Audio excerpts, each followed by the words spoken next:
Ketika ada pilihan pemenang karya arsitektural Istana Negara di calon ibu kota baru diumumkan, saya ilfil. Maaf ya, asli saya hilang feeling. Ilfil bukan pematung atau perupa yang karyanya luar biasa tersebut yang membuat saya ilfil, namun lebih karena keilmuan arsitektural ruang, bangunan tata kota yang bablas gak berkarakter itu yang saya lebih melihatnya tidak keren. Mungkin ilmu saya rendah, jauh lebih rendah dari si pemilih yang memenangkan karya perupa legendaris tersebut. Tapi dalam hati saya berkata, toh nanti kalau New Mind menjabat, ibu kota baru gak akan jadi kenyataan dan pindah ke Penajam tersebut. Terlalu mahal, tidak efisien, pemborosan, dan tidak berdampak dalam ekonomi makro dan mikro memindahkan pusat pemerintahan ke daerah baru yang virgin tersebut. Saking perawannya, sampai-sampai gak ada sejarah napak tilas wilayah tersebut yang pas untuk storytelling ke anak cucu akan rencana ke depan pantas ibu kota pusat pemerintahan itu berada di lokasi Penajam tersebut. Kalaupun ada, perlu jangka yang sangat panjang. Bahkan banyak pengamat pertahanan yang berkomentar bahwa lokasi tersebut tidak memiliki kelayakan untuk dibuat ibu kota negara superpower. Menggeser pusat pemerintahan ke arah wilayah yang defenseless atau sulit dijaga karena banyak infrastruktur pertahanan dan keamanan yang belum siap, membuat berbahaya ibu kota berada di lokasi tersebut. Jadi pastinya karya arsitektural tadi nggak akan dilanjutkan oleh New Mind kalau nanti berkuasa. Bener deh, kalau hanya membangun komplek perkantoran mungkin desain tadi masuk. Namun membangun ibu kota, masa kayak membangun kota Alam Sutra, Serpong, BSD, Pantai Dakapuk, gitu sih modelnya. Membangun pusat pemerintahan itu membangun Wakandanya Black Panther.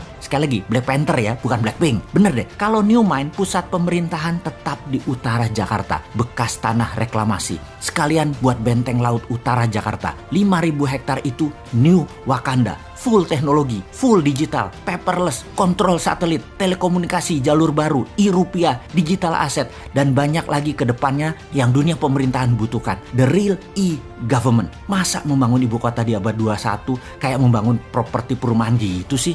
Hanya casing doang.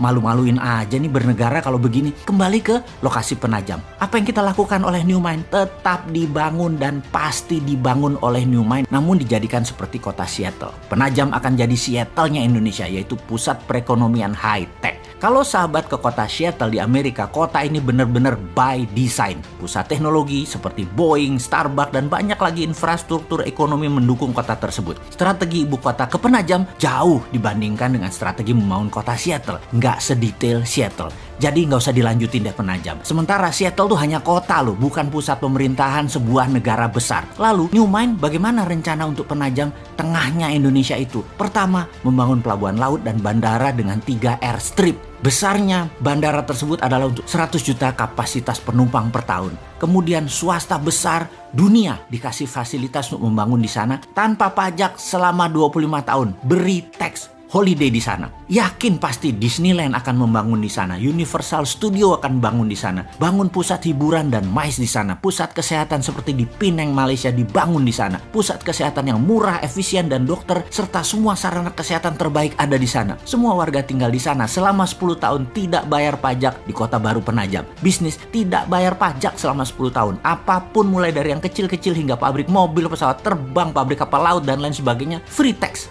Berlaku e-rupiah di Penajam dan pendanaan lewat SWF e-rupiah printing money di Penajam. 2.000 triliun dibanjiri di Penajam dengan e-rupiah setiap tahunnya selama 15 tahun ke depan. Yakin pasti 2 juta populasi akan pindah dalam 5 tahun ini dan 10 juta populasi akan ada di 25 tahun dari sekarang. Indonesia di tahun 2045, Penajam adalah darlingnya Indonesia. Kemudian pusat pemerintahan di pulau reklamasi yang sekaligus membangun Great Giant Wall dam laut untuk menahan banjir Jakarta serta pertahanan laut utara pusat pemerintahan tersebut. Di sana adalah e-government pertama di dunia dan e-rupiah pendanaannya. Aduh, jadi kangen masa depan.